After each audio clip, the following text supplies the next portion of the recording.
Assalamualaikum warahmatullahi wabarakatuh.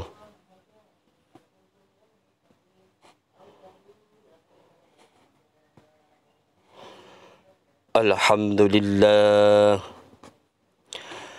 Alhamdulillahilladzi ayyada habibahul mustafa bil qur'ani kasyamsi wa duhaha wa bis sunnati kal qamari idza talaha faman sara alaihi ma sara fi dhaw'in nahari idza jallaha wa man a'rada anhu ma sara fi dhulmatil laili idza yaghshaha ashhadu an la ilaha illallah wa ashhadu anna Muhammadan abduhu wa rasuluhu la nabiyya ba'dah. Allahumma salli ala Muhammadin nabiyyikal mustafa wa rasulikal murtada wa habibikal mujtaba wa aminika ala wahyis sama وعلى آله وصحبه وجميع أمته وسلم تسليما كثيرا أما بعد فيا عباد الله اتقوا الله حق تقاته ولا تموتن إلا وأنتم مسلمون فاتقوا الله واسمعوا وأطيعوا وأنفقوا خيرا لأنفسكم ومن يوق شح نفسه فأولئك هم المفلحون. معاشر المسلمين rahimakumullah. Marilah kita bersama-sama mengajak pribadi kita masing-masing untuk meningkatkan ketakwaan kita kepada Allah, meningkatkan rasa takut kita kepada Allah, meningkatkan rasa takut kita kepada Allah dengan takut yang sebenar-benarnya,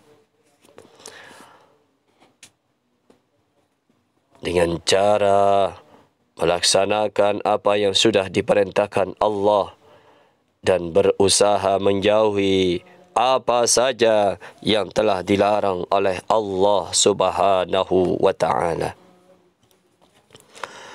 Salah satu ajaran terpenting dalam agama Islam adalah persaudaraan.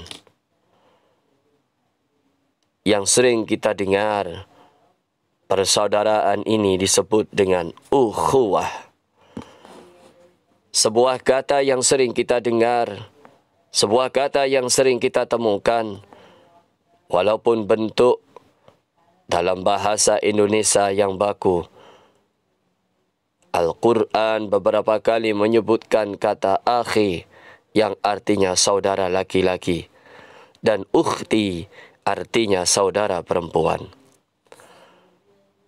Ma'asyiral muslimin rahimakumullah. Dalam perspektif Islam, di dalam Al-Quran, persaudaraan dibentuk oleh 5 ikatan. Yang pertama, ikatan berdasarkan kesamaan nenek moyang, yaitu Nabi Adam dan Ibu Hawa. Yang kedua, ikatan karena berdasarkan kesamaan iman. Dalam Al-Quran, surat Al-Hujurat ayat ke-10, dinyatakan bahawa semua orang yang beriman adalah bersaudara. Innamal mu'minun ikhwan. Ikatan yang ketiga adalah ikatan berdasarkan kesamaan kewarganegaraan. Kita yang berada di Pulau Jawa dengan saudara-saudara kita yang berada di luar Jawa, kita yang berada di Jawa Timur, dengan saudara kita yang berada di Jawa Tengah, Jawa Barat. Setiap orang yang berkewarganegaraan Indonesia atau WNI adalah saudara kita, tanpa dilihat apa agamanya mereka, tanpa melihat jenis kelaminnya. Semuanya kita satu bangsa, yaitu bangsa Indonesia. Ikatan berdasarkan yang keempat, yaitu berdasarkan kesamaan tempat tinggal dan domisili. Siapapun orang yang tinggal di lingkungan yang sama dengan kita, semisal satu RT, semisal satu kelurahan yang sama dalam satu wilayah perumahan, yang sama dalam sebuah lingkungan, maka dia adalah saudara kita juga. Dan ikatan yang kelima, dalam perspektif Al-Quran, persaudaraan, yaitu kesamaan rahim dan sulbi.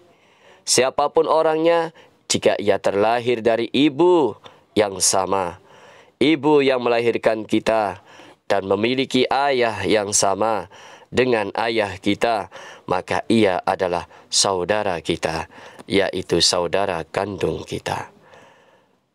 Kelima ikatan ini bersifat permanen dan termaktub dalam Al-Quran.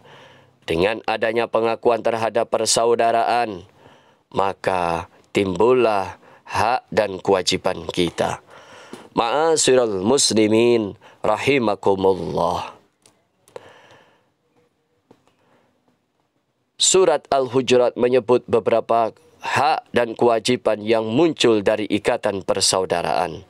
Di antaranya adalah yang pertama, mendamaikan jika ada saudara yang bertikai. Yang kedua, kita tidak menghina saudara kita, karena saudara adalah bagian dari diri kita. Dan yang ketiga adalah ketika kita melihat orang lain melakukan sesuatu atau mendengar apapun yang terkait dirinya, kita muncul dugaan-dugaan, kita sibuk menjalani hidup dan mengurus urusan kita sendiri. Demikian juga dengan orang lain sibuk dengan kehidupannya dan urusannya. Kita hanya mengenal sedikit tentang kehidupan orang lain. Karenanya, kita jangan menyimpulkan pencapaian dan kondisi orang lain. Kita tidak boleh menyimpulkan sebelum kita mengetahui apa yang kita lihat, yang kita dengar, yang kita rasakan. Karena apa yang kita lihat belum tentu benar adanya. Yang berikutnya,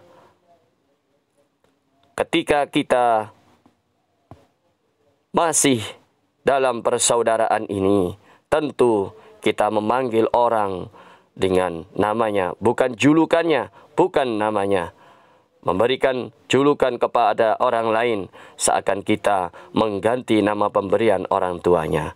Maka panggillah dengan nama yang dimilikinya.